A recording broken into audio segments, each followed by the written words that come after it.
Selamat malam. Tes, tes. Apakah suara saya terdengar? Kurang jelas. Kurang jelas, Ya. Indri. Suara saya terdengar? Mungkin kalau ada dua alat yang digunakan, yang satu dimatikan supaya tidak ini terganggu sinyal. Sudah dimatikan. Oke. Oke, ya. Apakah sudah jelas? Bisa, tapi kurang jelas loh, Kak Indri. Sebentar ya. Kalau segini apakah suara saya Oke, terdengar? good. Ya, oke. Ya. Baik. Segini jelas? Segini apakah jelas? Masih ada kurang Ada jernih ya. distorsi. Mungkin ada suara masjid kali ya. Iya.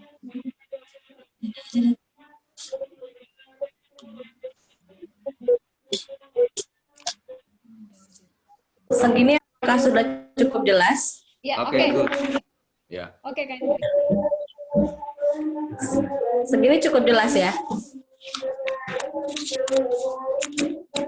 Segini cukup jelas?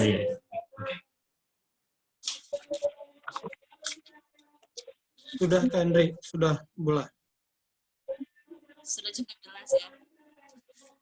Selamat malam, saya ucapkan kepada kita semua. Ini handphonenya harus saya pegang, soalnya kalau saya taruh balapan dengan suara masjid ya. Apakah sudah jelas terdengar? Apakah sudah jelas terdengar? Belum, masih putus-putus. Masih belum. Ini kita harus pindah. Ada suara feedback ya.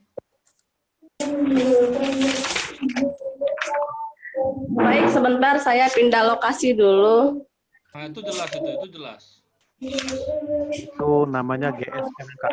Geser sedikit mati.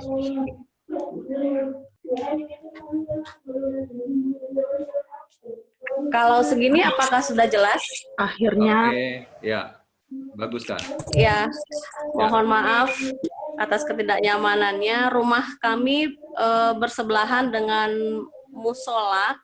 Jadi di musola tersebut sedang ada, kalau saat ini kan taraweh online gitu ya. Kalau mereka di sini kan masih sangat manual, jadi mereka lakukan dengan cara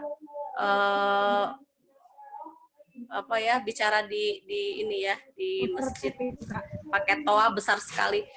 Semoga suara saya jelas terdengar. Oke. Ya, sudah sangat bagus.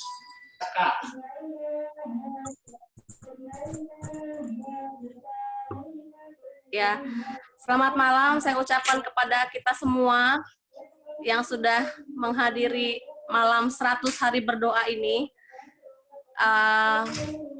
Mungkin di antara kita semua di sini hanya sedikit yang mengenal saya karena saya tidak familiar mungkin ya di kalangan Advent. Saya juga nggak gaul orangnya, saya juga kurang suka muncul di areal Advent mungkin ya. Jadi saya akan memperkenalkan sedikit saya siapa. Nama saya dari kecil itu di sekolahan dikenal sebagai Indri Sinaga. Di sekolahan, di gereja, orang taunya saya Indri Sinaga. Tetapi ketika di dunia pekerjaan, maka nama depan saya yang banyak dipakai. Jadi Dwi Mai, orang kenalnya saya Dwi Mai. Nama saya agak senyum-senyum melihat pengumuman, tapi saya sangat memaklumi kalau ya tidak semua orang harus wajib tahu ya. Jadi nama saya Dwi Mai Indriani Sinaga, itu yang betul. Pekerjaan saya mengerjakan apa saja, yang penting itu semua bisa mendatangkan rezeki yang halal untuk saya bawa pulang ke rumah, untuk dikonsumsi oleh anak-anak saya dan rumah tangga saya. Kalau disuruh bersaksi, saya agak bingung juga. Waktu kemarin saya dihubungi untuk membawakan kesaksian, saya agak bingung. Apa yang mau saya saksikan? Karena kalau kita ingat-ingat ke belakang, saya ingat-ingat ke belakang, alangkah banyaknya berkat Tuhan yang saya alami dalam kehidupan saya. Jadi yang mana yang mau saya saksikan? Temanya apa? Apakah kesehatan, apakah karir, apakah dan lain-lain. Baiklah, karena saat ini kita sedang menghadapi pandemi COVID, maka saya akan membawakan kisah saya yang sehubungan dengan pandemi COVID. Kalau kita runut-runut ke belakang, kapan sih terjadi pandemi COVID, muncul pertama kali penyakit corona ini? Kalau saya tidak salah, sekitar bulan Januari di Wuhan ya. Terus pertanyaan berikutnya, kapan sih corona ini masuk pertama kali di Indonesia? Kapan sih pertama kali ada pasien corona di Indonesia? Saya menemukan data pasien pertama kali positif corona di Indonesia itu bulan Februari, tanggal 14, ada 2 orang yang dinyatakan positif corona pertama kali di Indonesia, itu di Jakarta, seorang ibu dan seorang anak, akibat mereka kontak dengan orang yang baru pulang dari Jepang. Terus saya tinggal di Lampung, tepatnya di kota Bandar Lampung. Kapan sih pertama kali ada pasien corona di Lampung, khususnya Bandar Lampung? Ada data yang saya dapatkan bahwa pertama kali diumumkan positif, pasien pertama di Lampung positif corona itu dinyatakan oleh Kepala Dinas Kesehatan Lampung itu tanggal 18 Maret. 18 Maret. Sebenarnya pasien ini dikasih kode P01. Pasien ini sudah beberapa kali berobat ke klinik setempat, termasuk ke Rumah Sakit Advent, sampai akhirnya bermuara di Rumah Sakit Umum Abdul Muluk. Karena saat itu kalau pasien-pasien yang sudah PDP COVID-19 itu akan dirujuk dan diisolasi, ditangani di Abdul Muluk. Yang terjadi baru ketahuan satu pasien, tanggal 18 Maret, dinyatakan positif corona.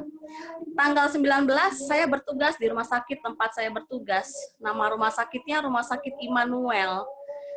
Jadi saat itu kebetulan jadwal kerja saya runtun ya. Runtun deket-deketan, tiap hari hampir jaga. Sebelumnya jadwal saya biasanya kalau jaga itu biasanya rentang-rentang jaga sehari, libur 2 hari, jaga sehari, libur sehari gitu ya.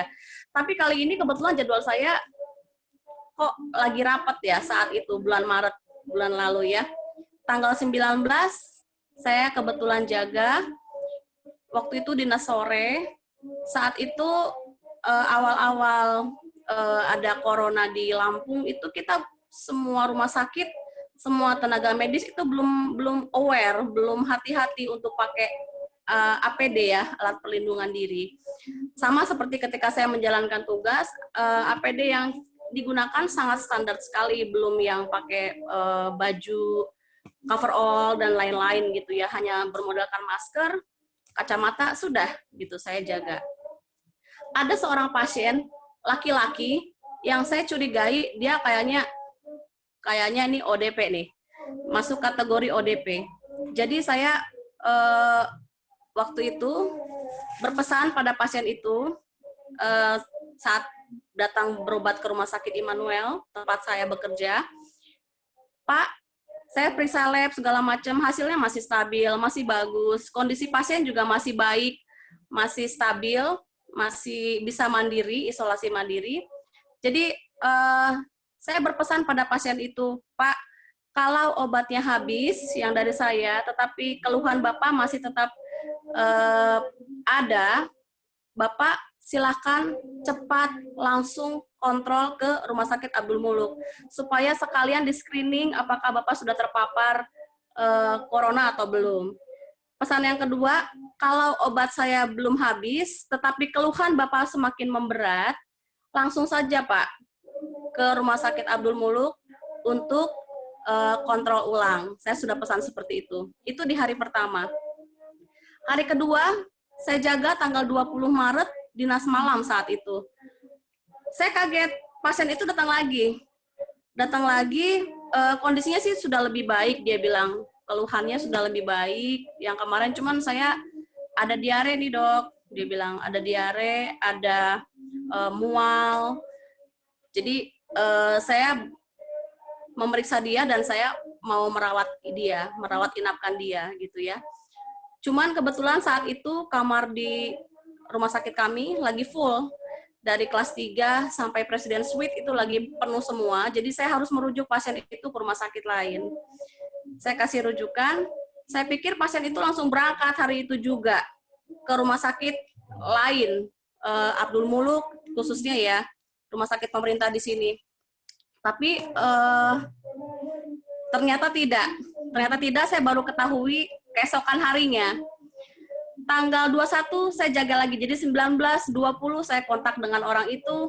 Tanggal 21 saya jaga, ketika saya datang ke rumah sakit, teman-teman mengabari saya, dok tahu nggak dok, pasien kita yang kemarin itu PDP loh. Waduh, PDP itu artinya seseorang yang sangat-sangat dicurigai sekali, dia sudah terpapar corona. Waktunya sangat singkat sekali antara status pasien tersebut menjadi PDP dan kemudian dinyatakan positif corona. Dari sejak pasien tersebut dinyatakan PDP, kami langsung dikumpulkan oleh manajemen rumah sakit untuk awas-awas kalau sampai ternyata hasil tes pasien tersebut adalah positif, kita harus melakukan sesuatu nih, kata manajemen rumah sakit. Oke, kami tunggu. Dan kemudian memang keluar hasil bahwa pasien saya itu ternyata positif corona. Jadi pasien kedua yang positif corona di Lampung adalah beliau tersebut ya. Begitu dinyatakan positif, kebetulan saya sedang jalan mau ke rumah sakit Immanuel saat itu ya, tapi tidak untuk kepentingan kerja, ada yang mau saya lakukan. Saya dipanggil oleh direktur saya. Kebetulan saya ketika di parkiran, direktur saya telepon, dok lagi di mana? Saya bilang, oh lagi di parkiran dok. Loh kenapa? Lagi ke rumah sakit? Apakah berobat? Apakah apa? Kata direktur saya, enggak, saya enggak berobat, lagi ada yang saya mau kerjakan. Terus dokter direktur tempat saya bekerja memanggil saya ke ruangan beliau. Saya datang ke ruangan beliau di ruang komite medik dan ternyata di sana sedang dikumpulkan tidak hanya saya, teman-teman saya yang bertugas di saat shift saya kerja sore di hari pertama kontak, dan teman-teman di saat saya bekerja shift malam hari kedua kontak, juga ada tim komite medik, ada tim PPI, semua orang-orang penting ada di sana. Mereka mengundang saya masuk ke ruangan itu, yuk kita bincang-bincang. Kebetulan saya berangkat ke sana dengan suami saya. Suami saya juga diajak masuk ke ruangan tersebut. Terus singkat cerita, kami dinyatakan kontak erat. Jadi kalau kita kontak dengan pasien corona itu ada level-levelnya. Kami kontak erat resiko tinggi kategorinya. Kami kontak erat resiko tinggi akan terpapar. Jadi oleh karena itu, kami harus menjalani suatu masa karantina.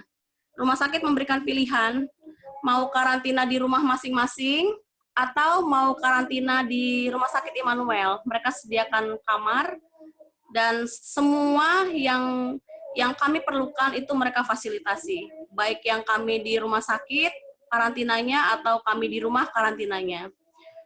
Begitu mendengar hal tersebut, saya masih berusaha tegar meskipun hati saya gimana ya.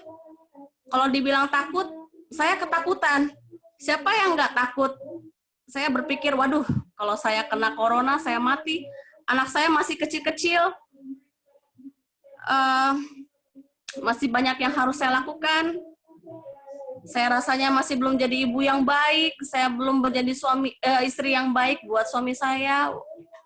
Waktunya begitu singkat. dari sejak kena corona sampai nanti saya akan meninggal, saya pikir saya seperti itu gitu ya. Kemudian saya udah sering kali sih sebelumnya waktu sebelum mengetahui saya kontak erat resiko tinggi dengan pasien saya ini, saya udah sering kali mengungkapkan pada suami saya untuk saya ingin pergi dari rumah, saya ingin kos aja sendiri, saya ingin ngontrak kamar sendiri. Karena anak-anak sudah diliburkan, suami saya sudah diliburkan dari pekerjaannya, tapi pekerjaan saya beresiko saya membawa pulang oleh-oleh yang tidak baik ke rumah, gitu. Cuman suami saya dan anak-anak saya mensupport saya, mereka bilang, nggak apa-apa, kita hadapi bersama saja masalah ini. Jadi kami menjalani masa karantina, saya dengan teman-teman, dengan ketakutannya kami, dengan kewas-wasannya kami, meskipun rumah sakit sangat mensupport kami, jadi rumah sakit menyediakan layanan supaya kami benar-benar di rumah, nggak keluar-keluar. Yang isolasi di rumah, mereka antar makanan setiap hari. Misalnya kayak saya memilih untuk isolasi di rumah beserta suami saya, otomatis dan anak-anak saya. Kalau teman-teman dan saya yang isolasi di rumah itu disuplai makanan 3 kali sehari supaya kita benar-benar nggak keluar rumah. Kita dikasih pilihan mau makanan mentah atau makanan matang. Yang di rumah sakit pun sama, untuk makanan, untuk laundry dan segala macamnya, cek kesehatan kita dipantau terus hari demi hari. Gitu. Bahkan teman saya ada beberapa orang, yang satu dia karena dianterin makanan terus setiap hari ke rumahnya 3 kali sehari, jadi tetangga-tetangga itu mengucilkan dia, menyangka bahwa teman saya itu terkena corona. Terus teman saya yang lain juga ada yang dia di tempat tinggalnya menjadi buah bibir dan hampir mengalami tindakan yang kurang baik dari lingkungan tempat tinggalnya karena pandangan masyarakat terhadap corona. Jadi rumah sakit mengambil inisiatif, manajemen rumah sakit tempat saya bekerja mengambil inisiatif mengosongkan 1 lantai. Jadi kalau kelas 3 di rumah sakit Immanuel itu 1 ruangan hanya boleh dihuni oleh 2 orang, ber-AC, ada kamar mandi, mandi air hangat. Itu mereka mengosongkan sekitar 20 sampai 40 kamar untuk menampung kami karyawan-karyawan yang kalau di masa karantina kami ada masalah. Sampai saat ini manajemen masih melakukan hal itu, mengosongkan 40 kamar, takutnya ada kedepannya seperti yang kami alami, ada yang mendapat gangguan dari lingkungan sekitar. Selama masa karantina, siapa yang nggak takut? Siapa yang nggak stres? Saya bergumul, Tuhan, apakah saya akan masih Tuhan izinkan berumur panjang untuk melakukan banyak hal? Apakah saya sampai di sini? Ketakutan banyak, kecemasan banyak, saya emosinya jadi naik, saya di rumah banyak tidur untuk menghilangkan kecemasan-kecemasan saya. Berbagai tes kami lakukan, setiap tes dilakukan, selalu rasa was-was, aduh hasilnya apa ya, kami saling menghubungi sesama teman-teman yang sedang diisolasi. Kami juga dihubungi oleh teman-teman yang tidak diisolasi, mereka menguatkan kami dengan doa mereka, dengan doa bersama melalui sosial media. Beberapa kali tes kami lakukan, sampai akhirnya puji Tuhan, kami dinyatakan negatif semua, dan boleh kembali beraktivitas seperti biasa, boleh lepas masa karantina. Saudara-saudaraku, kalau saya flashback ke belakang, bagaimana Tuhan bekerja dalam kehidupan saya, seperti yang saya katakan di awal tadi bahwa banyak yang saya bisa saksikan, betapa Tuhan itu Allah yang kasih gitu ya. Saya orang Advent, saya anak Tuhan yang katanya beragama Advent. Saya berusaha untuk mengikuti semua larangan-larangan Tuhan. Di firman-Nya saya berusaha untuk melakukan apa yang Tuhan sudah perintahkan, yang Dia ingin kita anak-anaknya untuk lakukan. Tapi ternyata saya sebagai manusia banyak alpanya, banyak lupanya, banyak kurangnya. Tapi lihat bagaimana Tuhan membalas kelupaan-kelupaan saya. Lihat bagaimana Tuhan membalas kealpaan saya. Dia selalu membalas dengan kasih ya, dengan perbuatan-perbuatan kasih. Seperti yang saya alami ketika masa karantina, bagaimana sepertinya Tuhan itu kirim burung pipit gitu, atau apa ya, yang burung gagak untuk memelihara kami. Kami nggak boleh keluar rumah sama sekali.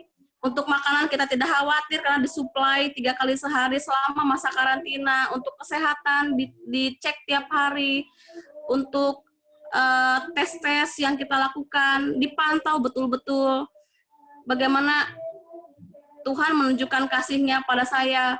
Tuhan mengizinkan saya untuk hidup lebih lama ya dari yang saya pikirkan. Saya pikir, wah, matilah saya, selesailah saya terkena dengan corona ini. Tapi ternyata Tuhan menginginkan perjalanan saya masih harus terus berlanjut dalam pelayanan saya. Saudara-saudaraku, saat-saat seperti ini pastilah saat-saat yang susah buat kita semua.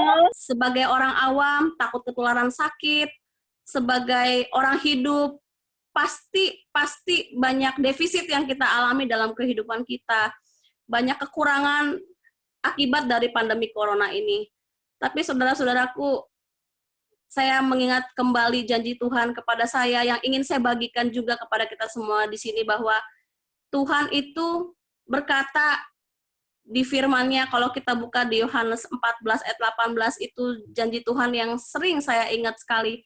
Tuhan bilang, aku tidak akan meninggalkan kamu sendirian sebagai yatim piatu, karena aku akan datang kembali kepadamu. Semoga kita dalam menghadapi pandemi COVID ini selalu mengingat bahwa Tuhan itu tidak pernah jauh dari kita. Meskipun kita mungkin merasa tidak layak karena saya dosanya banyak, saya kurangnya banyak, saya ini nggak layak gitu ya. Tapi Tuhan nggak seperti itu. Tuhan yang saya alami tidak seperti itu. Dia selalu membalas kekurangan-kekurangan kita dengan kasih-Nya. Biarlah sepanjang masa pandemik ini kita boleh sama-sama kuat untuk melalui itu bersama-sama, boleh selalu mengingat dan saling mengingatkan kalau di antara kita ada yang lemah iman, merasa sendiri. Semoga kita bisa kuat menghadapi ini, kita bisa saling mengingatkan bahwa sesungguhnya tangan Tuhan itu tidak kurang panjang untuk menyelamatkan kita, dan pendengaran Tuhan itu tidak kurang tajam untuk mendengar kita berseru kepadanya, Tuhan, tolong kami, Tuhan, segeralah pandemik ini berakhir. Kiranya kita semua boleh dikuatkan dengan apa yang boleh saya bagi malam ini. Saya kembalikan kepada host. Terima kasih. Tuhan memberkati. Terima kasih Dr. Indri atas kesaksian yang sangat istimewa malam hari ini. Kiranya kita semua dikuatkan. Tuhan juga akan memberkati Dr. Indri dalam pelayanan dan juga keluarga. Selanjutnya kita akan mendengarkan sebuah lagu istimewa yang akan disampaikan oleh Putra, Ram Putra dari Kuwait. Selamat malam. Halo, selamat malam. Selamat malam, Kak. Silakan. Ram main gitar, Kavita yang akan menyanyi. Wow, good. Judul lagunya Faith on Fire. Oh, Faith on Fire. Oke.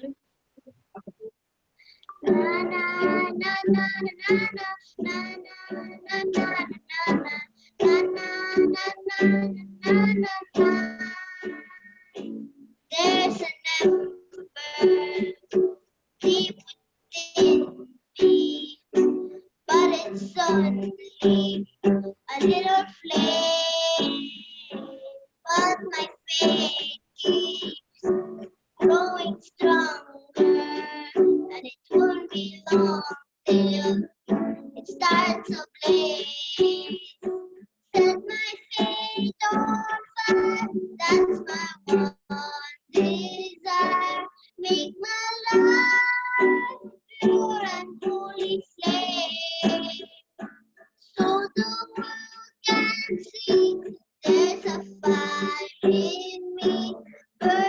by the power of your name.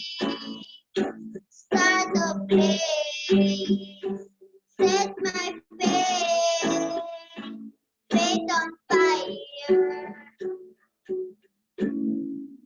If you take one candle, then light another, then that other does the same. Before you know it, the world will show it, burning bright with the holy flame. Set my faith on fire, that's my one desire.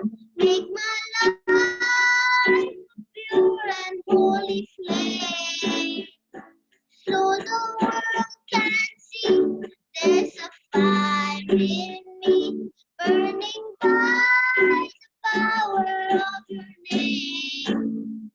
Start the blaze, set my faith on fire. Set my faith on fire, that's my one desire. Make my life a pure and holy flame, so the world can see there's a fire in me, burning by the power of your name.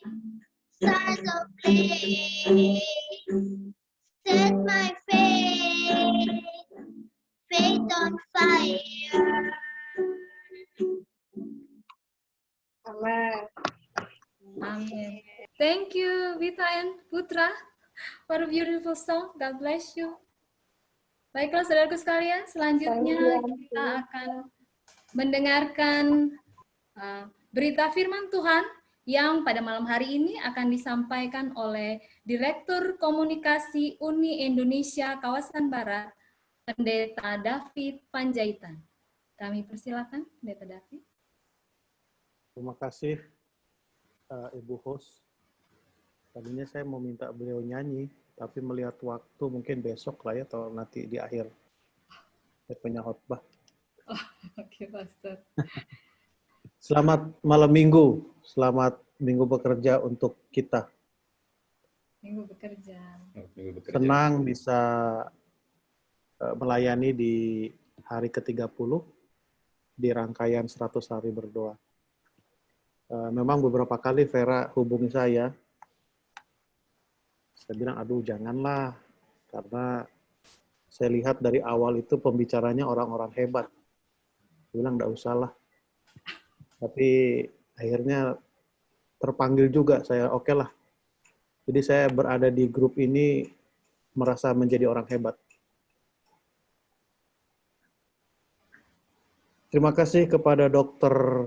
Boru Sinaga ya. Logatnya nih orang Bandung nih. Kalau saya tidak salah, orang tuanya guru saya kalau tidak salah. Bapak Asinaga ya? Benar Ibu Dokter? Kalau salah tolong dimaafkan, kalau iya mungkin bisa acung jempol. Terima kasih Ibu Dokter. Iya, Pendeta, betul sekali. Ada kok Bapak saya ini. Guru favorit kami orang tuanya ini, Bapak Asinaga. Dulu ada 2 sinaga guru di Naripan, 1 Asinaga, 1 Osinaga. Jadi kami sering singkat Pak Asin dengan Pak Osin. Ada di sini orang tuanya, Pendeta. Ya, itu. Salam buat Bapak, Ibu Dokter ya. Mungkin Pak Guru Sinaga sudah lupa sama saya. Lalu terima kasih kepada lagu spesial. Itu dari Kuwait atau dari mana itu? Dari Kuwait. Iya, dari Kuwait, Pak Pendeta. Oh, dari Kuwait. Thank you very much for your special song. Di Kuwait sekarang jam berapa ini? Jam 5, jam 4 lebih. Sore ya? 40, Pastor. Sore ya? 4:40. Ya, 4:40. Okay. Afternoon. Oh, afternoon. Ya, ya. Baik, terima kasih. Host, boleh izin share screen ya? Siap, sudah pendeta, sudah dibuka. Ya, Bisa, masih pendeta. sore, Pastor. Belum tutup sahabat kita. Topik kita hari ini adalah tentang doa. Mudah-mudahan terlihat semua ya. Iya, Pastor. Doa sesuai dengan kehendak Tuhan, ayat intinya. Dan inilah keberanian percaya kita kepadanya, yaitu bahwa ia mengabulkan doa kita. Jikalau kita meminta sesuatu padanya menurut kehendaknya. Apa itu doa? Dan untuk apa doa itu? Saya ingat pengalaman saya waktu masih sekolah di Naripan, ada dulu guru agama kami, Pendeta M.R. Ringo-Ringo. Dia katakan demikian, sering orang membuat doa itu seperti jimat. Jimat itu contohnya tahan tikam, tahan tembak. Saya kemarin dapat video ada perampok minimarket tahan tembak di Banten. Sehingga polisi bingung. Sering orang menempatkan doa itu seperti jimat. Seperti ibu dokter tadi katakan kan, oh saya sudah berdoa. Tapi puji Tuhan tidak kena sakit. Kalau kena sakit, saya sudah berdoa kok kena sakit. Ya, sering kita menempatkan doa itu seperti jimat. Jadi, malam ini kita akan belajar sedikit saja. Apa sih doa itu sebenarnya? Izin share lagi ya. Mudah-mudahan tidak ada masalah. Mudah-mudahan.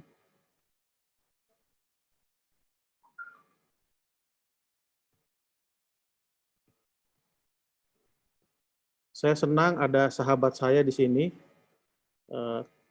Kak Andri Suwandi dari Bandung, teman sekamar. Dia guru, saya minjem metode guru ya Pak Guru, saya pinjam. Saudara-saudara, kalau kita baca Alkitab, dan supaya lebih gampang mengerti Alkitab, kita harus selalu memulai dari buku Kejadian. Kejadian 1, Kejadian 2, Kejadian 3 itu satu hal yang sangat penting, perlu kita mengerti, bukan dihafal, dimengerti, agar kita mempelajari Alkitab keseluruhan ke sana tidak masalah. Baik. Di dalam Kejadian 1, ayat pasal 1 dan Kejadian 2, saya gambarkan seperti ini. Ini adalah Tuhan, ini adalah manusia. Hubungan antara Tuhan dan manusia masih baik hubungannya. Oke, tetapi itulah yang terjadi. Kita masuk kepada Kejadian pasal 2. Orang sering katakan, oh, kamu berdosa dan sebagainya. Oh, hari Sabat tidak boleh berbohong, dosa lo, Sabat bohong lo. Jadi hari biasa boleh. Kan begitu. Jadi kalau kita baca 1 Yohanes 3 ayat 4 berkata, dosa adalah melanggar perintah Tuhan.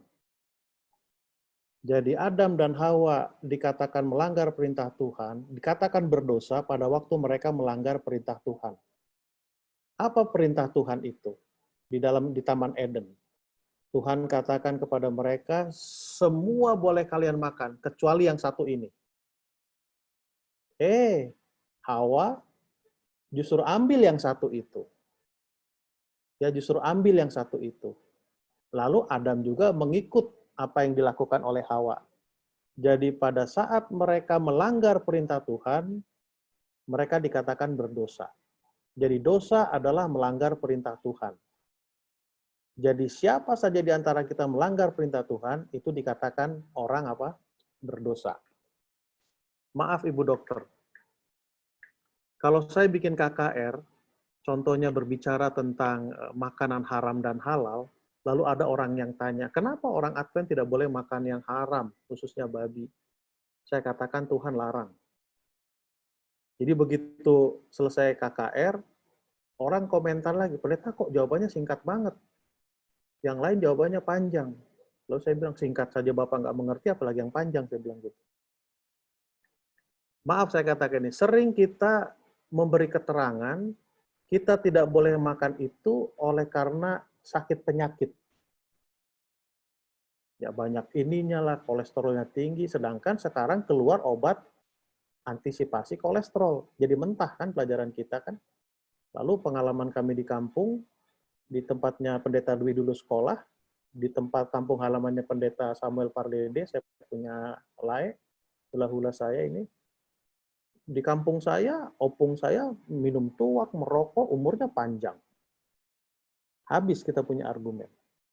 Jadi kenapa kita tidak boleh makan itu? Tuhan larang, titik. Nah, kalau apa keuntungannya orang mengikuti apa yang Tuhan katakan, ya mereka hidup lebih panjang umurnya, hidup lebih sehat, dan mudah-mudahan umur lebih apa? Lebih panjang. Jadi lebih mudah, Tuhan. Jadi dosa adalah melanggar perintah Tuhan. Itu poin yang pertama buat saya. Dan di dalam Kejadian pasal 2, pasal 3 dikatakan kalau kamu makan itu kamu akan mati. Oke. Lalu ada ayat berikutnya, hanya 2 ayat saja mungkin saya sampaikan. Sering orang salah menerjemahkan arti berkat dan kutuk. Saya mau ulang-ulangi saja. Pernah satu ketika ada orang datang sama saya, mereka bilang, pendeta, boleh nggak ke rumah saya? Ngapain? Mau didoakan. Loh, kenapa? Saya bilang. Ini lagi dapat berkat. Berkat apa? Saya bilang, aduh, kami baru beli mobil baru. Terus saya bilang, saya nggak mau, saya tersinggung. Saya bilang, loh kenapa pendeta? Saya nggak pernah mobil baru, mobil lama terus. Sering orang terjemahkan berkat itu mobil baru. Lalu pengalaman yang berikutnya, oh anak kami diterima di perguruan tinggi negeri. Bilang, nggak mau saya doakan, kenapa? Anak saya di UNAI berarti nggak diberkati dong. Poin saya adalah sering orang salah mengartikan apa itu berkat. Mari kita lihat ayat ini, dalam Ulangan 11 ayat 27 dan 28. Berkat apabila kamu mendengarkan perintah Tuhan, Allahmu, yang kusampaikan kepadamu. Dan kutuk jika kamu tidak mendengarkan perintah Tuhan. Ya, berkat adalah mendengar, kutuk adalah tidak mendengar. Saya terjemahkan dalam bentuk yang lain. Di dalam dunia komunikasi, komunikasi itu, hubungan itu bukan masalah jarak, tapi banyak dipengaruhi perasaan. Bagi teman-teman, Abed nih, ada Abed di sini, Abed. Kalau orang pacaran, hubungan itu baik, ngomong berbisik aja ngerti. Gitu. Hanya berbisik, nanti gini, oh iya. Tapi kalau sudah menikah, ada persoalan, duduk sebelah-sebelahan, berteriak-teriak, ngomong nggak denger. Tuh. Jadi poinnya bukan masalah jarak. Poinnya adalah masalah hubungan. Jadi berkat adalah mendengarkan. Bukti orang punya hubungan yang baik adalah mendengar. Bukti hubungan tidak baik, tidak mau dengar. Jadi kembali kepada gambar tadi. Pada waktu dalam kejadian 1, kejadian 2, hubungan antara Tuhan dengan manusia baik, itu dikatakan diberkati. Tapi pada waktu mereka melanggar perintah Tuhan, berdosa, tidak menurut, hubungan mereka terputus. Seperti gambar ini. Seperti gambar ini. Terputus hubungan mereka. Apa resikonya? Kematian. Karena Tuhan katakan kematian. Tetapi kabar baik malam ini adalah kita tetap bisa berhubungan dengan Tuhan kita bisa tetap hidup dengan satu cara, yaitu adalah doa. Inilah doa itu. Inilah doa itu. Tetap kita punya hubungan baik dengan siapa? Dengan Tuhan. Jadi poinnya adalah, apa itu doa? Doa adalah salah satu cara yang Tuhan berikan kepada kita agar kita bisa berkomunikasi dengan Tuhan kita. Baik, saya mau share lagi satu screen. 2 kutipan. Oke, ini yang pertama. Saya ambil dari Henok dalam Alfa dan Omega, saya bikin gini aja lah ya. Alfa dan Omega, jilid pertama, halaman 89. Baginya, doa merupakan nafas jiwa. Ia hidup dalam suasana sorga. Doa adalah nafas jiwa. Sama seperti tadi, pada waktu terputus hubungan kita dengan Tuhan, mati. Orang yang tidak berdoa, tidak bernafas berarti mati. Tapi agar orang bisa hidup, dia harus ada apa? Nafas. Salah satu menyelamatkan orang yang terkena COVID adalah ventilator. Benar ya Ibu Dokter ya? Benar Ibu Dokter ya dan Ibu Perawat. Lalu yang kedua, artikel yang pernah saya baca, seorang bayi lahir terlambat bernafas sekian detik, beberapa detik saja, sepersekian detik, akan ada kerusakan permanen di otaknya. Benar ya? Artikel itu ya. Bayangkan, kalau ada orang Kristen yang mengaku Kristen, tapi berdoa harus disuruh, lalu mereka lupa berdoa, berarti mereka sudah lupa bernafas. Bayangkan, sepersekian detik saja bayi lahir, lupa terlambat bernafas, ada kerusakan permanen di otaknya, maka kalau kita terjemahkan dalam bahasa rohani, kalau ada orang yang mengaku Kristen, Advent lah boleh saya katakan, tidak berdoa, bukan hanya kerusakan permanen, bisa jadi sudah nggak ada otaknya. Yaitu dari keterangan tadi. Jadi bagaimana kita akan mengerti Tuhan kita kalau memang nafas itu tidak ada. Itu poin yang pertama. Jadi doa adalah nafas jiwa. Lalu ilustrasi yang kedua. Saya lihat Kak Vera ini undang para MGR nih, saya tahu nih siapa. Ada Kak Basmen, ada Kak Andre, lalu ada beberapa orang lain.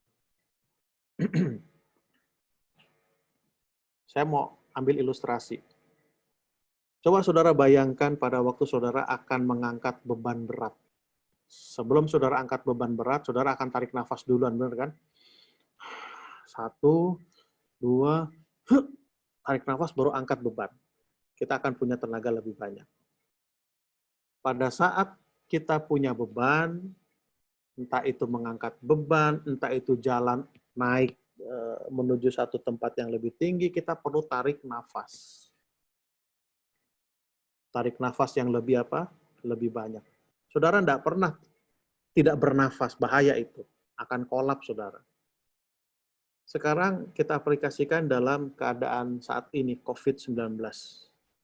Sering orang katakan bahwa, oh ini sudah hidup susah, seperti Ibu Dokter tadi kata, aduh susah gimana ini mengalami kematian dan sebagainya. Anak-anak masih kecil. Padahal kalau kita lihat keadaan orang Indonesia lucu juga gitu. Padahal lebih banyak orang mati gara-gara merokok dan kecelakaan di jalan bandingkan COVID. COVID baru 600 sekian. Tapi orang tetap aja merokok, tetap aja kebut-kebutan di jalan di Jakarta, arus berlawanan dilalui, tidak pakai helm pun tidak masalah dan sebagainya. Poin saya adalah kita dalam keadaan susah sekarang.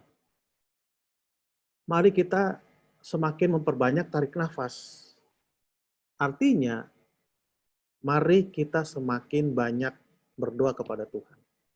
Itu poin pertama yang mau saya sampaikan. Poin yang kedua, doa adalah alat komunikasi. Saya dapat beberapa WA untuk acara malam ini. Aduh maaf, kami tidak bisa ikut acaranya. Mungkin tidak apa-apa juga, mungkin ada keperluan. Lalu banyak bilang, oh koneksinya tidak bagus.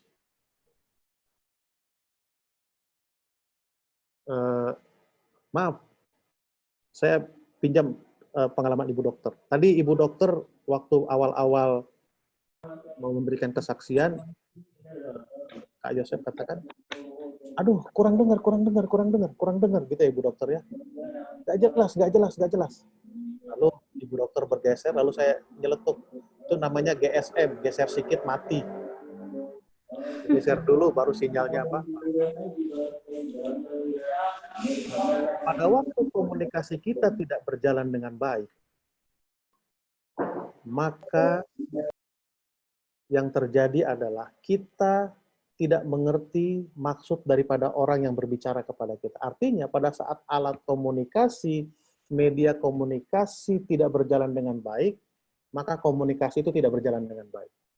Karena prinsip komunikasi adalah apa yang saya katakan dimengerti oleh yang mendengarkan. Itu prinsip daripada apa? Komunikasi. Saya ambil contoh LDR, long distance relationship. Saya tidak tahu berapa banyak partisipan ini yang masih anak muda, saya tidak tahu, masih sendiri. Tapi yang saya tahu Abed, dia belum menikah, bukan berarti sendiri. Saya tahu ceweknya lagi di Jepang. Long distance relationship. Kita, dengan Allah kita, buku Wahyu katakan pengantin pria kita, itu long distance relationship.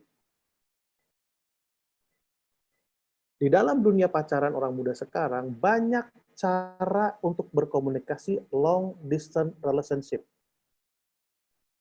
Waktu zaman saya dengan Kak Andri Suwandi, long distance relationship, alat media komunikasinya adalah surat. Tulis surat sekarang, kirim kantor pos, pakai perangko, seminggu perjalanan, syukur-syukur dibaca, kalau dibaca syukur-syukur dibaca, minimal 2-3 minggu baru apa? Itu zaman dulu. Maju zaman, ada SMS, dulu pager, ada SMS, WA, dan sebagainya. Sekarang makin maju, ada video call, dan lain sebagainya. Salah satu mengatasi LDR biar bisa berjalan dengan baik, semakin seringlah berkomunikasi. Kenapa? Agar bisa saling mengerti satu dengan yang lain.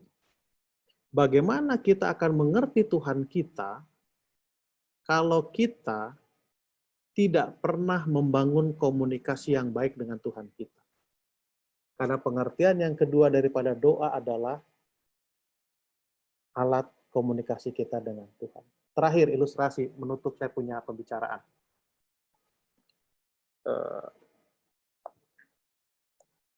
Tahun 2002, saya punya kesempatan untuk pergi ke Manila, ke Filipina. Itu pertama kali saya naik pesawat tahun 2002.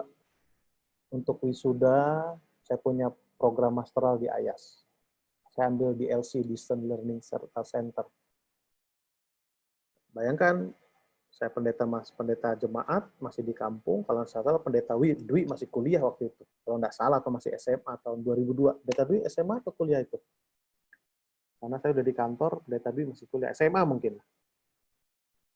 Jadi, kami... Ya, Pak Pendeta, awal masuk kuliah. Awal masuk kuliah 2002 ya? Iya, 2002. Memang tidak ada keharusan untuk pergi, tapi saya pribadi pengen pergi, tapi nggak punya dana yang cukup. Biasa kalau pendeta kan langsung bikin daftar. Taken list. Wah, si anu. Lalu saya hubungi lah, dulu masih pakai wartel. Saya hubungi basa-basi, bla bla bla bla bla. Oh, ada apa pendeta? Oh iya Bu, boleh bantu saya. Mau kemana pendeta? Bantu untuk apa? Iya Bu, saya mau wisuda. Lalu dijawab apa? Aduh, pendeta enak keluar negeri. Saya aja belum pernah keluar negeri. Aduh, malu juga. Lalu ada list yang berikutnya, basa-basi, lalu direspon dari sana. Oh gitu pendeta ya pendeta, kalau lagi ada perlu aja ya nelfon. Duh, malu juga. Malu juga. Walaupun akhirnya ada juga beberapa orang yang bantu dan saya berangkat ke sana. Poin saya adalah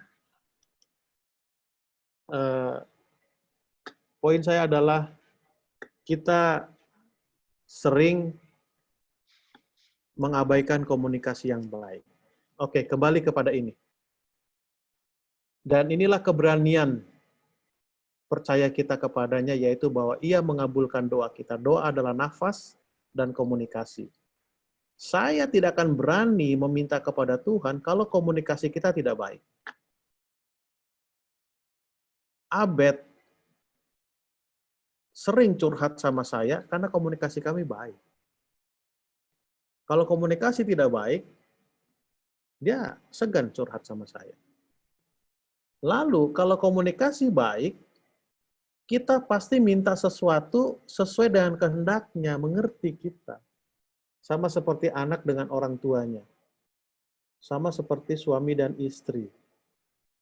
Dia akan meminta sesuatu, dilihat mood-nya. Ini mood bapaknya bagaimana ya? Wah, lagi nggak enak untuk minta, jangan dulu lah. Mood mama saya gimana ya, lagi nggak enak untuk minta, jangan dulu lah. Dia mengerti. Oke, kesimpulan. Doa adalah nafas kehidupan. Nafas jangan pernah disuruh-suruh. Otomatis bernafas. Yang kedua, doa adalah alat komunikasi. Kalau komunikasi kita baik dengan Allah kita adalah pencipta dan penyedia segala kebutuhan kita, pasti kita akan meminta sesuai dengan kehendaknya, bukan sesuai dengan kehendak apa? Kehendak kita. Sehingga ayat itu berkata, saya berani meminta kepada Tuhan, karena saya mengerti apa kehendak Tuhan. Tuhan berkati kita, amin.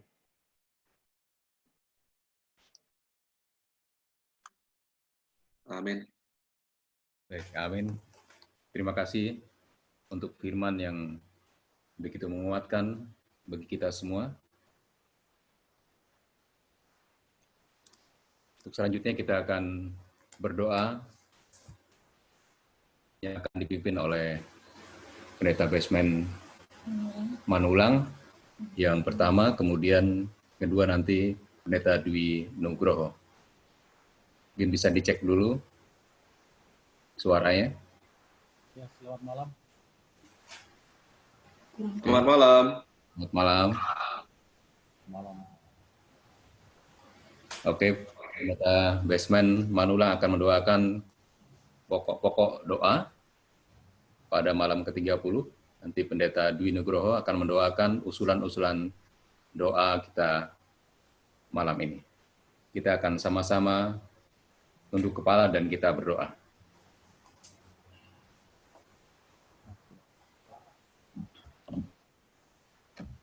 Mari kita berdoa.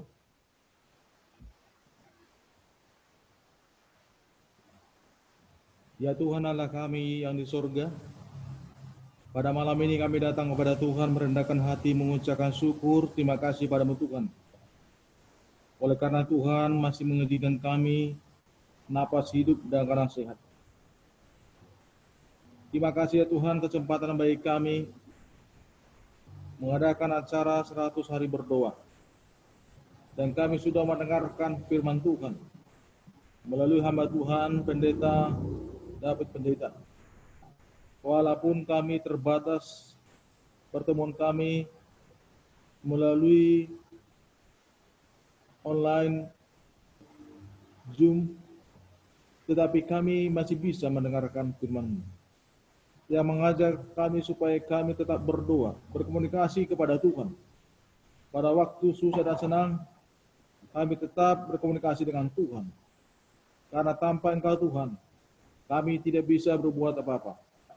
Tetapi kami percaya melalui kuasa Roh Kudus-Mu Tuhan, mengurapi hati kami, supaya hati kami hati yang takut akan Tuhan. Terutama menghadapi wabah virus corona ini. Biarlah Tuhan memberkati kami, supaya kami tetap setia sampai Yesus datang yang kedua kali. Berkati hamba Tuhan Pendeta David Pendeta. Berkati di dalam pelayanan di Uni Barat bersama dengan rumah tangganya dan istri dan anak-anak. Tuhan memberkati.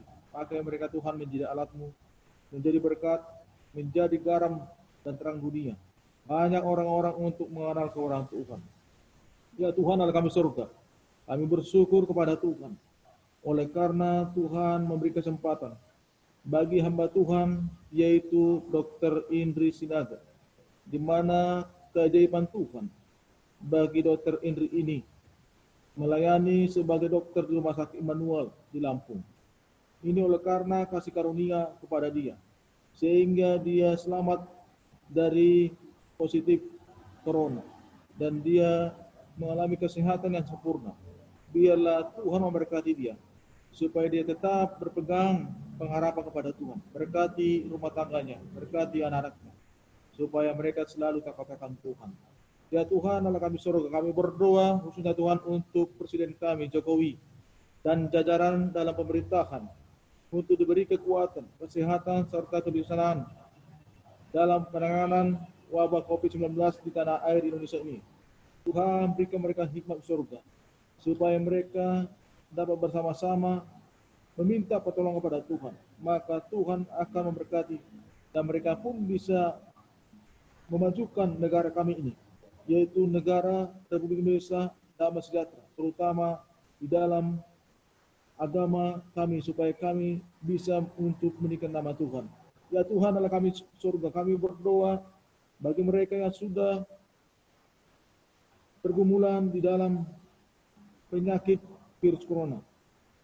Terutama Tuhan, khususnya orang-orang yang di kota Chattanooga dan juga di Tennessee di Amerika Serikat yang belum lama ini mengalami sejumlah angin topan yang mengerikan. Banyak orang yang kehilangan rumah dan sebagian orang kehilangan nyawa. Dan saat ini di tengah-tengah pandemi COVID-19, mereka sedang bergumul untuk membangun kembali kehidupan mereka. Tuhan berkati mereka, berikan mereka Tuhan kesehatan dan juga penghiburan dari surga, supaya mereka juga tetap mempunyai pengharapan kepada Tuhan. Maka Tuhan akan kembalikan mereka dengan baik, dan Tuhan akan mencukupi kebutuhan mereka, sehingga kehidupan itu akan cepat selesai. Kami berdoa untuk orang-orang yang tinggal di negara-negara yang miskin, yang sedang tidak dapat bekerja. Tuhan, kirimkanlah umat Tuhan, supaya mereka dapatkan pekerjaan. Kirimkan umat Tuhan burung gagak untuk membantu orang-orang miskin di sana. Kami berdoa untuk kecukupan makanan dan persediaan lain yang dibutuhkan untuk para anggota jemaat di wilayah. Tuhan memberkati, supaya mereka tidak akan takut kelaparan, karena mereka mempunyai Tuhan yang luar biasa. Tuhan adalah kami surga, kami berdoa untuk para tenaga kesehatan yang berada di garis depan, yang terus berjuang dalam pandemi ini. Biarlah Tuhan memberkati mereka, biarlah berikan kesehatan, supaya mereka tetap mengandalkan Tuhan, dan berikan mereka kesehatan yang sempurna. Dan melalui para tenaga kesehatan, mereka akan bisa melayani dan memuji muliakan nama Tuhan. Ya Tuhan adalah kami surga, kami berdoa, khususnya Tuhan, di dalam untuk banyak organisasi dan bisnis-bisnis kecil yang merugi secara keuangan sebagai akibat dari penutupan usaha. Biarlah Tuhan Kau berkati organisasi, khususnya kami punya organisasi gereja Masih Pengetujuh. Kami percaya di balik wabah virus corona Tuhan, banyak berkat-berkat yang dari Tuhan. Dan Tuhan akan tuntun mereka dan memberikan hikmat untuk dapat bangkit dan berjalan maju lagi dalam usaha, baik di dalam pelayanan dan juga di dalam bisnis-bisnis kecil. Ya Tuhan Allah kami surga, kami berdoa memohon hikmat untuk para pemimpin pemerintahan agar mereka mengetahui bagaimana dan kapan harus membuka kembali kegiatan perekonomian dan juga bagi gereja-gereja. Biarlah Tuhan Engkau berikan mereka Tuhan kesehatan. Kami percaya bahwa mengenai wabah virus corona Tuhan, kami akan selalu meninggikan nama Tuhan. Bahwa tubuh kami adalah bait Allah, bait Roh Kudus. Bahwa tubuh kami adalah milik Allah. Maka kami serahkan tubuh kami ke dalam tangan Tuhan. Maka penyakit apapun, penyakit virus corona tidak akan masuk dalam tubuh kami. Karena kami selalu mengundang Yesus dalam tubuh kami. Karena kami masih rindu hidup untuk melayani Tuhan. Kasihanilah kami orang berdosa ini Tuhan. Terima kasih Tuhan. Doa ini akan disambung oleh Pendeta Dwi Nugroho. Allah kami yang bertakhta di dalam kerajaan sorga, untuk menyambung doa dari hamba-Mu Bapak Pendeta Manulang. Saat ini Tuhan, hamba ingin mengajukan beberapa permohonan kepadamu. Dengarkanlah Tuhan, serta kabulkanlah sesuai dengan kemurahan-Mu. Bapa di surga, kami memohon kesembuhan bagi saudara-saudara kami yang saat ini Tuhan sedang sakit. Di antaranya adalah Pendeta Effendi Sianturi, Bapak Ishak Suherman, Floyd Ribok, Pendeta Jackie Runtu dan Ibu Nelly Runtu Borunenggolan yang saat ini sementara dirawat di ruang isolasi RSA Bandung. Bapak Pendeta Asep Supriyatna, Ibu Erginting, Saudara Royke, Ibu Lamria Mamora Tambunan, Ibu Lili Pinontoan, Ibu Tuturong, mertua dari Bapak Budi Darmadi, Bapak Depak Pahan, Bapak Anton Selalahi, Pendeta Linton Hutagaul, Bapak Nofri Langi, Bapak Lester Limbong, Bapak Jimmy Simanjuntak, Bapak Anton Bolang. Tuhan, tolong Engkau kiranya yang penuh dengan kuasa penyembuhan itu. Kau nyatakan kuasa-Mu dengan memberikan kesembuhan kepada saudara-saudara kami ini, yang saat ini sedang lemah karena penyakitnya. Tuhan, jamah tubuh mereka. Bila kiranya Tuhan, dengan kuasa-Mu yang luar biasa itu, mereka akan dapat sembuh dan kemudian pulih kembali. Dan pada akhirnya membawa sukacita bagi kami semuanya. Dan kami akan puji, kami muliakan nama-Mu Bapa. Hamba juga berdoa Tuhan untuk para cancer survivor. Beberapa di antaranya ya Tuhan, ada Ibu Maina Fernandes Borumanurung, Albert Timotius Molana, Ibu Betty Pintoko, Ibu Tiomsi Gultom, Ibu Dewi Ginting, Ibu R. Panjaitan Boru Simbolon. Tuhan, mereka sangat menderita karena penyakit yang dideritanya saat ini. Tuhan, dengan segala keterbatasan kami sebagai manusia yang penuh dengan dosa ini, kami hanya berharap kepadamu Bapa. Sekiranya Tuhan Engkau yang penuh dengan belas kasihan itu akan menjamah tubuh mereka. Tuhan, tolong Engkau angkat beban sakit mereka. Sembuhkanlah Tuhan, pulihkanlah. Bila kiranya Tuhan, dengan segala kemahakuasaan-Mu, Kau boleh nyatakan kepada saudara-saudari kami ini, sehingga pada akhirnya Tuhan, mereka pun dapat memperoleh kesembuhan yang datangnya dari Tuhan. Dan kami semuanya akan bersuka cita.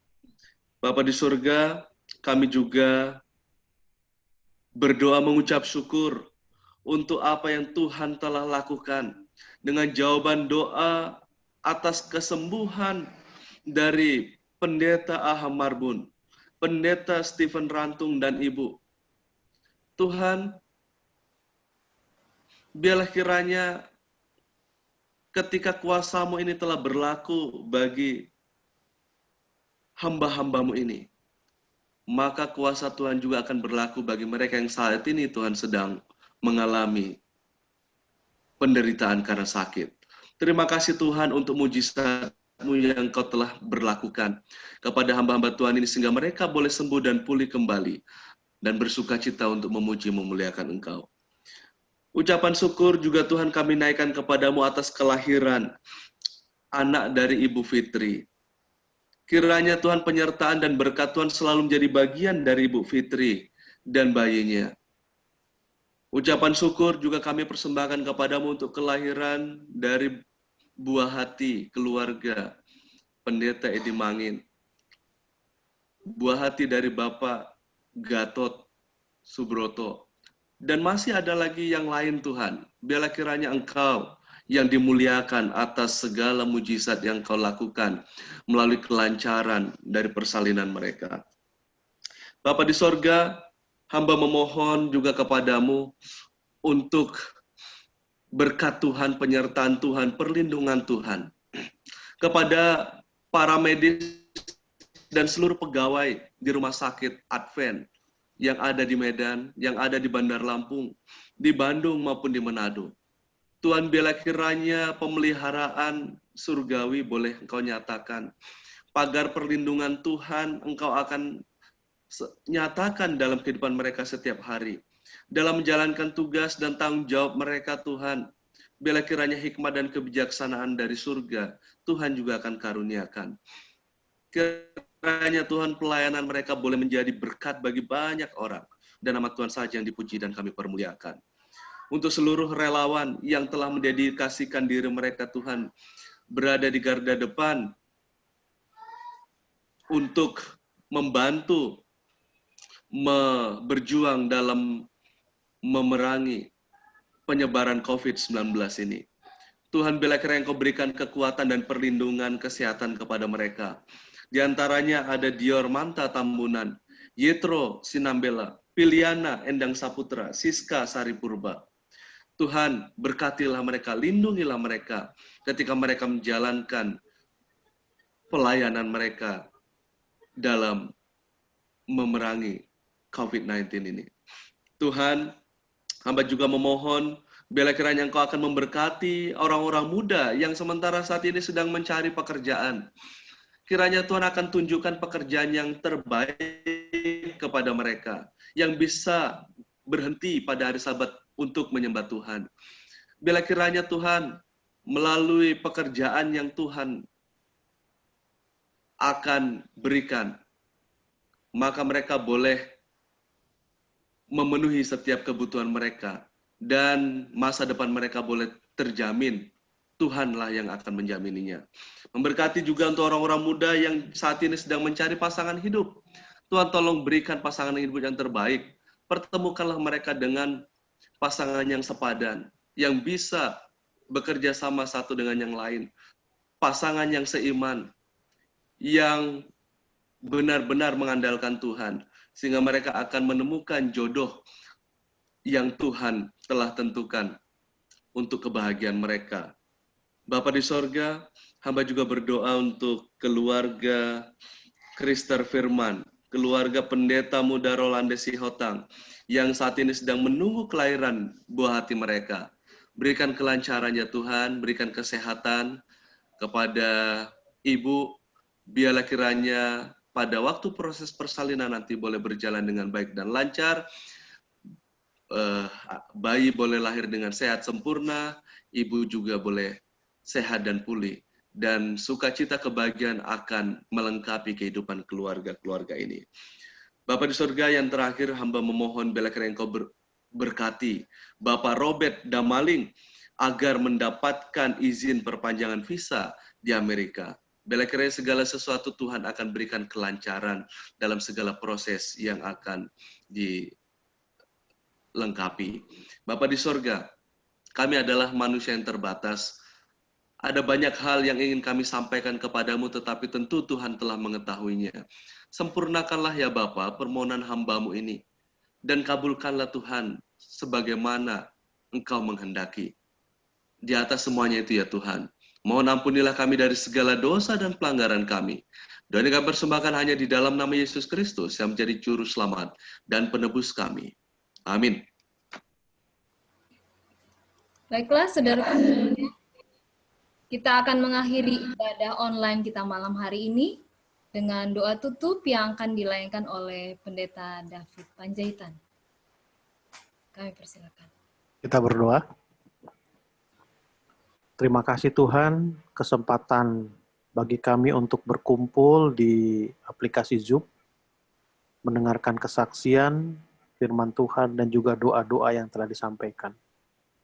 Menguatkan iman kami Tuhan, di saat kami harus tinggal di rumah masing-masing. Mempersiapkan kami apabila Engkau segera datang menyambut kami ya Tuhan. Berkati seluruh partisipan yang ada di aplikasi ini malam ini. Kabulkan doa-doa mereka sesuai dengan rencana-Mu ya Tuhan. Kami akan berpisah malam ini, pertemukan kami besok hari dalam suasana yang lebih baik dari saat ini ya Tuhan. Di dalam nama Tuhan Yesus kami berdoa dan mengucap syukur. Amin. Terima kasih.